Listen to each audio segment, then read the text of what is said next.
Believe it or not, it has been 25 years since we've asked the most important question in cinematic history.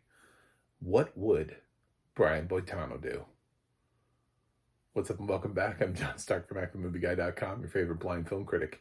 And today I'm talking about the 25th anniversary of South Park Bigger, Longer, and Uncut. Oh yeah. It's on Paramount Plus. Sadly, it does not have audio description. Which really sucks because Paramount Plus is where all the South Park stuff is going. There's this, debate between Paramount Plus and Max because Max has like South Park the show, but Paramount is releasing the new South Park like hour-long quasi movies. So I put some ownership on Paramount. They've owned Comedy Central this whole time. This film should have audio description. I don't have a problem calling them out on it. And then you can't say, well, financial troubles, right? They should have described this a long time ago. It's like South Park is theirs. It's their content. And they're putting such a huge push on South Park. I don't know why this film doesn't have audio description. So, let me introduce myself up front to my blind viewers. I got my purple baseball cap on backwards, black sunglasses, and today I'm wearing a Loki t-shirt. So unfortunately, it literally just says Loki. It's one of those shirts where you have something on the back and it just, like on the front, it literally just says the word Loki. Not great for YouTube, but a huge promo shirt for Loki. I'm giving a lot of promo to Loki right now. So I love South Park. This is gonna be a weird review. I grew up in a town that shockingly, believe it or not, did not have Comedy Central. I spent most of my time in a small town in Missouri, and our cable package was like 30-ish channels, like 30-something channels. And we didn't have Comedy Central. I didn't have Cartoon Network. I didn't have MTV. I didn't have VH1. I didn't have a bunch of the channels that you're used to nowadays. I did have, however, 2 country music channels that played nothing but country music videos. I had 2 of them. So I have had life experience and I speak from it a lot of times. I know it seems like that's the dude who sits in the chair. And it's like, sure. I've also traveled a lot and lived in a bunch of different places. So for a while, I lived in a small town and I had no access to South Park, which is really hilarious because I would, whenever I went anywhere on a trip, my mom would always get frustrated that I was watching TV, and it was always because I felt like I needed to catch up on shows that I had no access to. I was either watching like HBO and watching like an episode of The Sopranos. So like, oh, what is this? I heard people talking about it. It was always like fascinating because like I'm always fascinated by films and television shows. So I was always fascinated by like, ooh, what were these things? And of course, South Park was one of those things that I caught. And I was like, oh my God, I love this. I love this so much. I need this in my life. Eventually, I moved to a place that did have a cable package with Comedy Central so I could watch as much South Park as possible. Plus, I went back and I was at the time with DVD releases and season. I have the first couple seasons of South Park on DVD. So I made sure to catch up. And then from that point on, I was like South Park every night. Anytime it was on, I was just like, where's South Park? DVR it, whatever. So I couldn't get enough. I used to have these little South Park keychains for my keys. I had I actually, before the movie came out, actually had the script for the film. Now I wasn't allowed to see this in theaters. I didn't drive yet when this movie came out in 1999. I wasn't driving. So, sadly, I could not drive myself to the theaters to see this. But I did get this when it came out on video, and I had a sleepover with a friend, and we watched this film like 4 times because neither of us had seen it. We seriously, like in a 24-hour span, watched it like 4 times. And I already knew what was going to happen because I had downloaded and printed the screenplay to the film from the internet. It was something. So I had this massive document, and printers back then were not very fast. So it's a lot of work to have to do that. Um, I was really committed to this, so I'm a big fan of South Park, Bigger, Longer, and Uncut. I can go ahead and tell you that even without the audio description, this movie's getting an A plus because it is very much a comfort film for me. I love it. Is it politically correct? Is it socially correct? How am I supposed to feel about this as a member of the LGBTQ plus community? I don't know. I have no answer to any of those questions. One thing is I've always seen what Trey Parker and Matt Stone are trying to do, and they're trying to always say something in a certain way. And I don't think, at least targeted towards me, I don't think any of it has ever been mean spirited. I've never felt like South Park hates gays. Like, I've never felt that before. South Park hates blind people. South Park will make fun of pretty much anything. I think they've kind of gotten stuck a little bit. I didn't like the Integrity Farm stuff, and I was a little disappointed that it just stayed for season after season after season after season. I'm like, please give Randy another job. It's so funny because he's like not in this movie. This is mainly the moms that the film focuses on. So all their moms get more screen time, and the dads are just kind of like there. This is before Butters ever existed as a character. This is before like Timmy, Jimmy. This is before they gave a whole bunch of the side characters, Tweak, Craig, anybody, before they started giving those characters like stuff to do. You know, Wendy is here, and has some stuff to do, but basically this is the core four, and they have like a weird British exchange student, who pops up in the film, but it's basically Stan, Kyle, Cartman, and Kenny, and they're the main ones we follow, as they want to see Terrence and Phillip in Asses of Fire. Terrence and Phillip have also, by the way, fallen out of the South Park franchise. I feel like these guys, they just kind of give up on characters, or they bring some characters in, or whatever.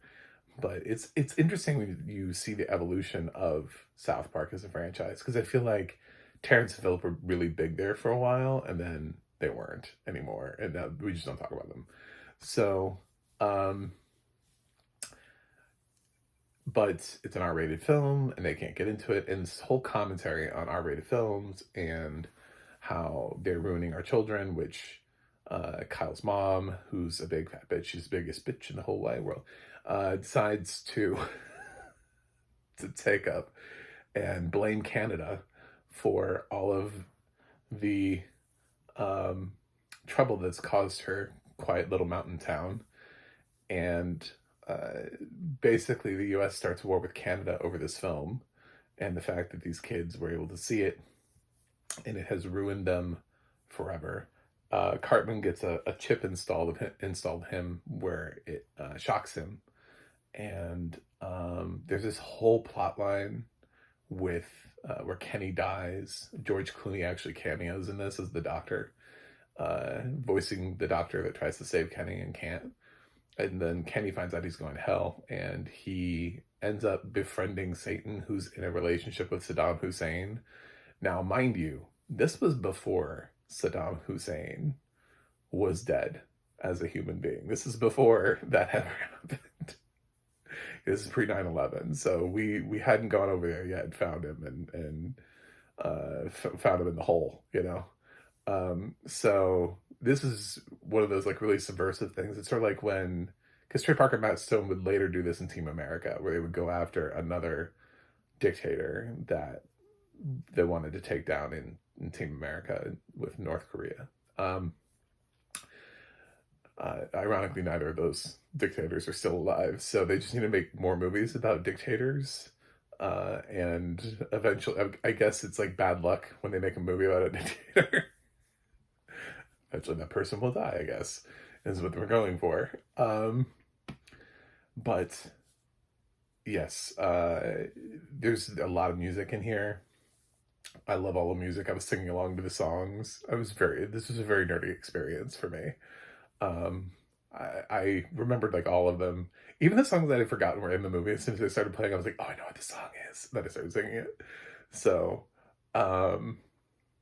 yeah. It's it's a fun film. This is when Isaac Hayes was still voicing Chef. Chef is still a character before they killed him off. For anybody who doesn't remember that Isaac Hayes, um, Chef became such a huge like cultural phenomenon, like a figurehead for the show, even though he wasn't one of the kids, and is in featured heavily in like the first couple of seasons of the show.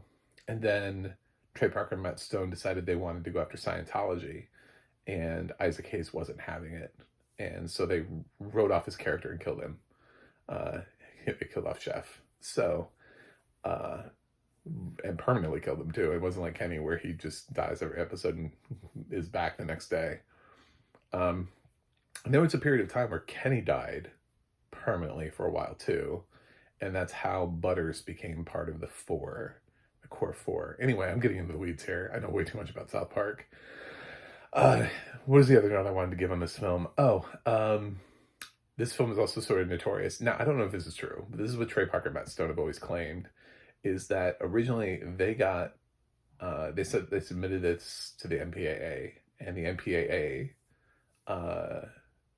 gave it, would not give it an R rating. I don't know if they officially got an NC-17, or if they were, if they're like, we'll leave it unrated, leave it, whatever. And, but they didn't get an R rating on their first pass, and they were told what they needed to change. And then they said, okay, we'll change it. And then they went back and they didn't do anything. They changed nothing. And then they resubmitted the film and it got an R rating. That is what they claim. Now, they claim that they bamboozled the MPAA into giving this an R rating. Which, if it's true, is hilarious. Because I've read some of the notes when people talk about the MPAA and all of their nonsense and some of the things that films have had to cut out of movies. Literally, like American Pie, I think Jim had to thrust like twice less into the pie. Like, that was it. They're like, we just need to reduce the amount of thrusting into the pie. It's like, that's such a random thing, That's such a weird and random thing to want to reduce. Like, that's... Anyway, so when they say uncut, they really do mean uncut. Like, they apparently didn't have to cut anything. So, it was a pretty decent hit. It wasn't like a massive worldwide phenomenon, but it did well at the box office. It didn't flop. We haven't needed another theatrical South Park release, although I wouldn't mind one. The ones that we're doing right now on Paramount Plus, I'll feel like just like long episodes of the TV series. This felt cinematic. They actually wrote musical numbers for it. It has like a clear beginning, middle, and end that are separate from a version of the TV show, but all feature the characters from the TV show. This actually does feel like a movie, whereas the stuff that they're doing now just kind of feels like one really long episode. Should it have audio description? Yeah, everything should have audio description, because I don't know what somebody's level is. If you know South Park well enough, though, if you've been watching... Here's the thing, though. Because it features back to the basics of South Park, and South Park has been running for 26 seasons now, something like that,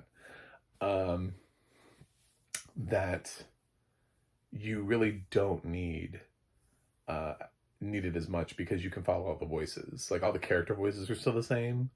And since we've expanded the South Park cast more as the show has gone on, it's easier when you're just reduced to the handful of characters here.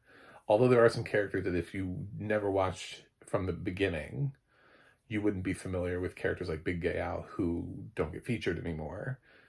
Terrence and Phillip, who I can't remember the last time they were featured in an episode, but it's been a while.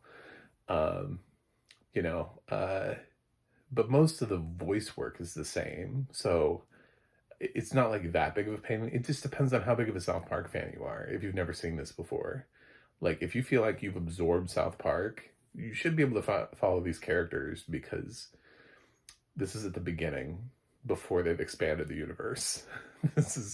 And they're doing the same voices. But you don't get a lot of the visual stuff and the side gags and stuff, and that's unfortunate. Um, I always remember this film looked great too, and South Park is one of those shows where they used to do it. It used to be amazing to watch how quickly. This is one of the reasons I hate Trey Parker and Matt Stone. Just a snippet is because when they reduced their deal with Comedy Central, it made that they made themselves commenting on less stuff. They used to be able to put out an episode that would like directly comment on something like that had just happened. And you're like, this is an animated show. How are you doing this? And there's like a whole documentary about how South Park happens in a week and how they can actually shoot South Park, voice it, and get it done. And basically, depending on when the thing happens, you may have to wait whenever they want to have. You may have to wait too. Basically, it depends on when your current event lands, but they can get to it pretty quickly. But when they limit themselves to only a few episodes, now it's just like everything. By the time they get around to it, it's like, will South Park tackle it this season? I don't know. In the 8 episodes that they have, maybe, you know, or will they have a special about it like they did with the childhood obesity thing with Cartman and Ozempic? I guess, you know, but it felt like they would just immediately comment on something. And that was one of the things that made South Park even edgier, was that it was almost like a late night talk show where you could see something happen and then you would be like, oh, I can't wait to see so and so comment on that tonight. You would know that South Park, when it was during a season, you'd be like, oh my God, I can't wait to see whether or not Trey Parker and Matt Stone go after this. The film really just skewers sort of like the ratings board, Saddam Hussein, oversensitive mothers about the content their kids watch, and like how far you're willing to go and stand up for things. So I've always thought this film was brilliant. I still knock Paramount Plus absolutely for not having audio description on this when it's like this is yours, man. This is one of your franchises. This has always been a franchise anchored through the CBS Viacom list of channels, all the way down through sort of like MTV and Nickelodeon. It's like, you guys, this one's on you. This is not something that like floats through your thing or like a thing you've acquired. And there's only like one theatrical South Park movie. I feel like we could have put audio description on this. So yeah, I will kind of leave it at that. But I'm low-key obsessed with this film. I've seen it at least 20 times. This is one of those films where it's like, this inevitably was going to happen on my channel. I was going to review South Park at some point just so I could share my love for this film, my weird love for this film and all things South Park. Are they perfect? No. They've had some episodes and some seasons where it's been less funny.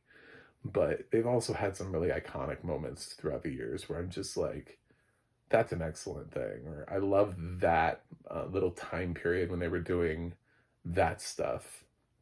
I really loved they had like the trio of Black Friday episodes, commenting on Black Friday. I thought those episodes were great. So yeah, I mean, I have some favorites throughout the years, but nothing really trumps this, and hearing Blame Canada again and remembering that Robin Williams performed that at the Oscars, and you know, then I miss Robin Williams and it gets me in the feels and everything. But if I hadn't seen this film as much as I had, it would be a lot harder. But basically, I've seen this film so much that listening to an audio track of it just brought it all back. I know what the South Park characters look like, and these are all old characters. These aren't even new characters where I'm like, oh, that's a new character. I have no idea what that person looks like. I'm like, yeah, I remember all these characters. They're all OG. And it's if I didn't have that. So what about the people who don't have that? Because South Park has been running for so long that depending on when you were born and when you started watching South Park, it's sort of like The Simpsons. It's like, if you go back and start watching it from the beginning, you find out there's no accessibility there for you. So it's one of the biggest franchises that's ever been on TV because it's one of the longest running shows. I feel like we don't put enough emphasis on that, and there just is not enough audio description on this, and there should be. And there should be on this movie, everything. South Park has earned sort of the status where it feels like a mandatory requirement, as would be The Simpsons at this point, as would be Family Guy, as would be Law and Order as Special Victims Unit. Shows that have been running like an insanely long amount of time that have become sort of like cultural touchstones for people. And they're in like heavy syndication. They're just like their reruns are all the time. Why aren't we doing this? You know, uh, we should, because it's going to be hard to get new fans, especially in the blind community. It's like if I hadn't seen this before, I would be a lot less of a fan of South Park, and I'd have a lot less grounded relevance because of the lack of audio description. I know this because Fox keeps launching new animation domination shows, and I've hated all of them except The Great North, and I think that one is because of Nick Offerman. So I can't watch the rest of them, and I can't make. I don't know if it's because I'm not getting the visuals. They don't have audio description, anything like that on Hulu. They keep sending them to Hulu to die without audio description. And one of them made it through and has a very talented voice cast. The other ones, everything from Duncanville to, I don't know, what's the newest one with the dead people. Anyway, yeah, Krapopolis, I don't know. I just don't really care. So audio description does make a world of difference when you're trying to build a fan base. I was already a fan of South Park and had been a fan of South Park for many years before losing my vision. And I'd already seen this film so many times that, yes, of course, South Park, Bigger, Longer, and Uncut gets an A+. However, it is kind of unwatchable. I'll say kind of, because it's also a musical, and musicals are tough, because for me, I don't want description during the musical. So there is a lot of that where I wouldn't want the audio description to be. So it's not like this is going to be a heavily described film, but there will be enough there to help shape the project and to make it make more sense and to help with the zeitgags, which don't always happen during the songs.